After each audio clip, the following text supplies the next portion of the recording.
Olá, papais e mamães! E hoje eu vou falar um pouquinho sobre a febre. Bom, o que é a febre e quando que a gente deve se preocupar com ela? Bom, a febre, ela nada mais é do que o nosso sistema imunológico funcionando melhor para se defender de uma determinada doença, de um determinado agente infeccioso ou inflamatório. Então, por exemplo, uma queimadura pode dar febre, uma conjuntivite pode dar febre, uma pneumonia pode dar febre. Então, o que acontece durante a febre? A nossa temperatura aumenta, porque o nosso metabolismo também acelera e o sistema imunológico acaba se preparando muito mais rápido para se defender. Quando que a gente deve se preocupar com ela? Bom, a febre nos menores de 3 meses, a gente tem que se preocupar mais, tá? Porque tudo nos menores de 3 meses, que são chamados lactentes jovens, pode vir a ser mais grave. Então, a gente recomenda que o nenê teve febre, sempre medicar antes e aí procurar o hospital, porque precisa de exames rápidos.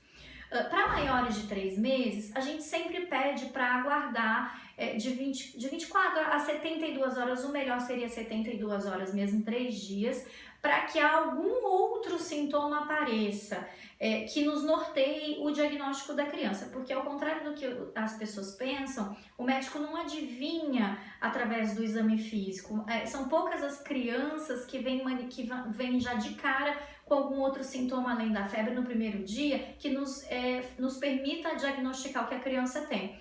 Então a gente pede para aguardar aparecer algum outro sintoma, por exemplo, uma dor de garganta, um nariz escorrendo, uma tosse, para que nos norteie no exame físico e a gente consiga encontrar a resposta do que a criança tem.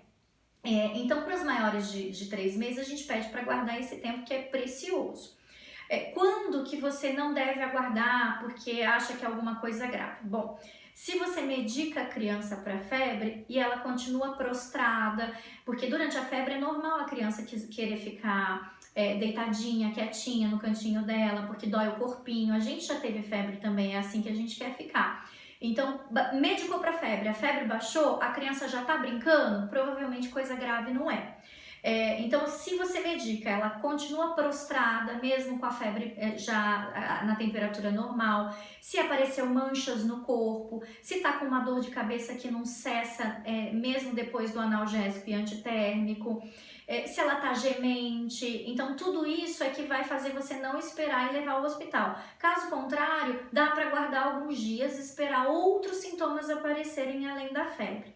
E, gente, uma coisa muito importante, sempre medique o seu filho antes de levar ao médico. Por que isso? Às vezes eu acho que os pais acham que o médico não vai acreditar em vocês, mas vai sim. E na verdade isso é muito importante a gente avaliar a criança sem febre, porque durante a febre, como o metabolismo está acelerado, você tem aumento da frequência cardíaca, aumento da frequência respiratória e, por exemplo, se é um quadro pulmonar, a gente precisa saber se a criança está cansadinha de verdade. E quando você está com a febre, ela geralmente fica bem ofegante e isso mascara, a gente não sabe se é verdadeiro ou não. Então é muito importante que a gente visualize a criança sem a febre, para justamente a hora que dá pra gente ver se a criança tá grave ou não, é quando passa a febre e ela tá animadinha. Então só o olhar do pediatra nesse quesito já é bem bacana, ok? Eu espero ter ajudado vocês. Até a próxima!